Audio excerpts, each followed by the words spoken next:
Hey, good morning. My name is Justin Barnes. I'm a sophomore MBS student, and today I'm going to give you a brief description of our flow rig. So right here, we've got a tank of water. We've got a pump that brings it up through this pipe and around, as you can see, and it'll continue on. And there's multiple devices that we can use to measure, to take and make engineering calculations. And this right here is our orifice plate.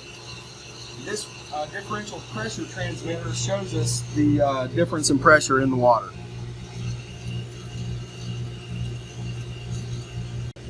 Now I'm going to adjust the flow rate, and if you will notice the change in pressure.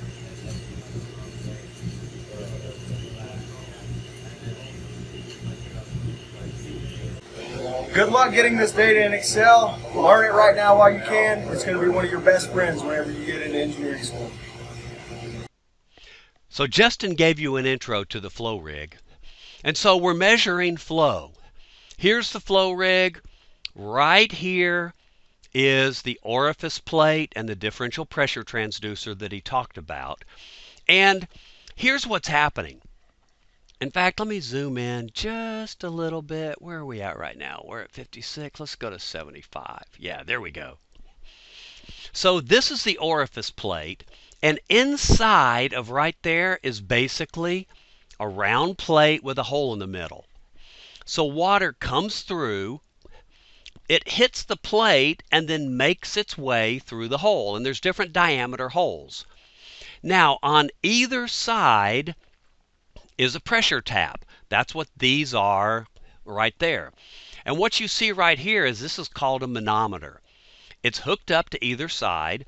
There's a fluid in there. This particular fluid is water. Water's used a lot in manometers, or oil that's calibrated to work like water. And so notice what happens. The pressure on this side pushes the water up. The pressure on this side pushes the water the other way. So if the pressure on both sides was equal, then the water would be equal.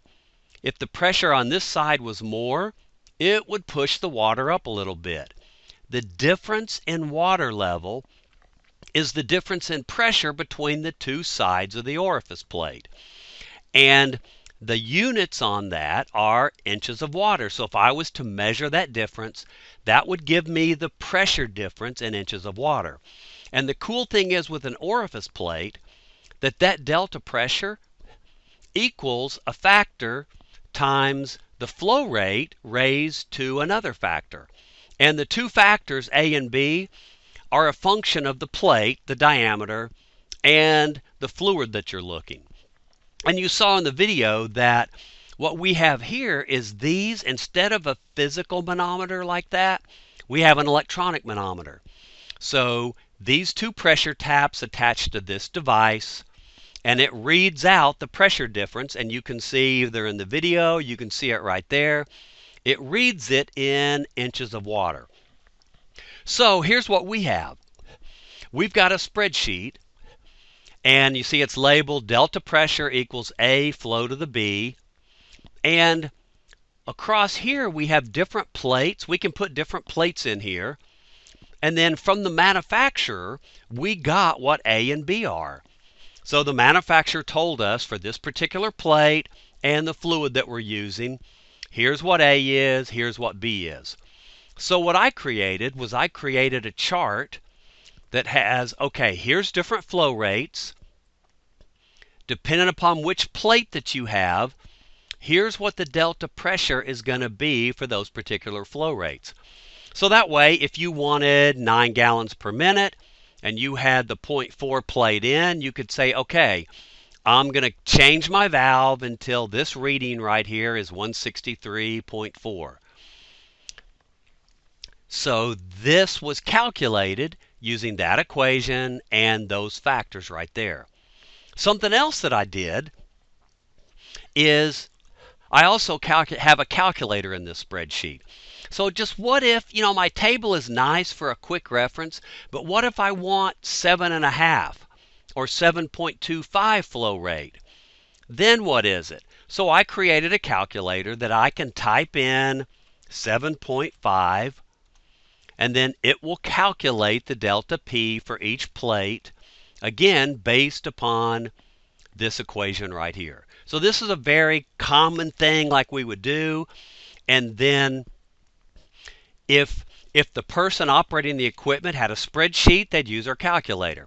If they didn't have a spreadsheet, we would actually have this table printed out, and then they could look up and see exactly where to set the meter for the particular flow rate that they wanted. Something else that we would like to do just to make it easier on the operator is we would create this graph right here. So notice we have the delta pressure versus the flow.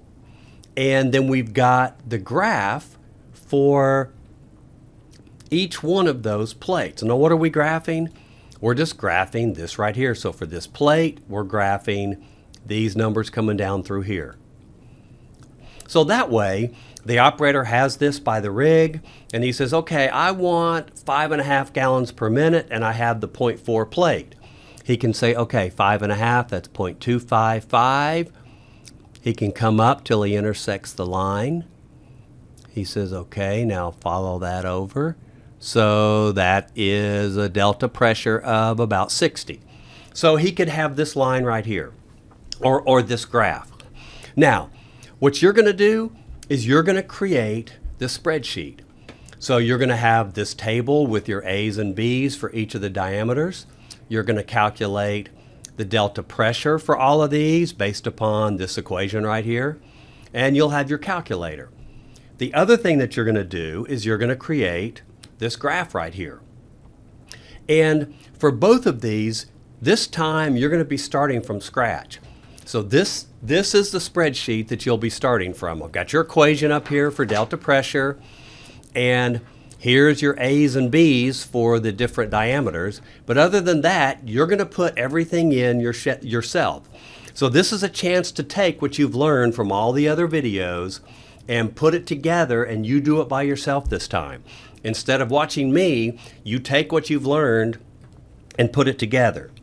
So a couple things that I want to point out to you.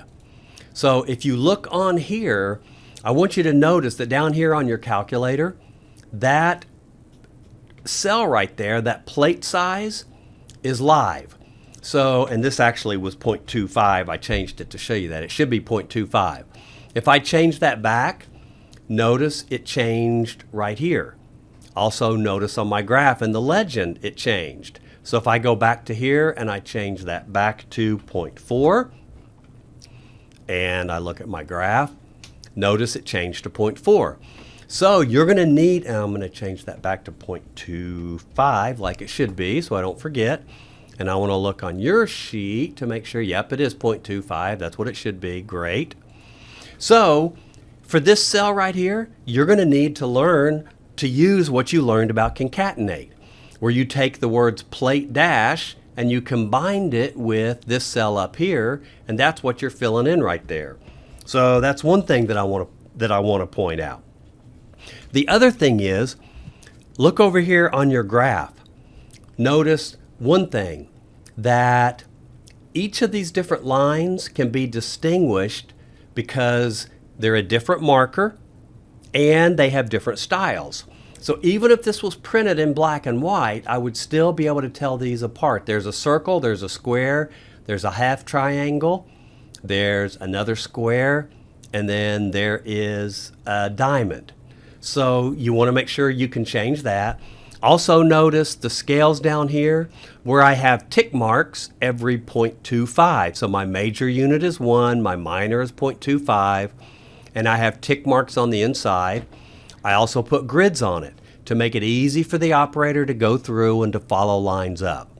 So you're going to start with this blank, basically blank sheet, and you're going to create this information just like this. Now you can format it a little bit differently if you want to. You know, you can set it up a little bit different, but you want it to have all the same information where it calculates delta pressure for all of these flows and these plate diameters, and then you want a calculator, and then you also on a different sheet, so this will be your sheet for your graph, you want to have this graph on there. So when you pull yours up, all you're going to have is this sheet and that sheet, And on this one, you'll create this information. On this one right here is where you'll put your graph. So good luck, and you should, from the other videos you've been through, you should have the foundation that you need now in order to be able to do this.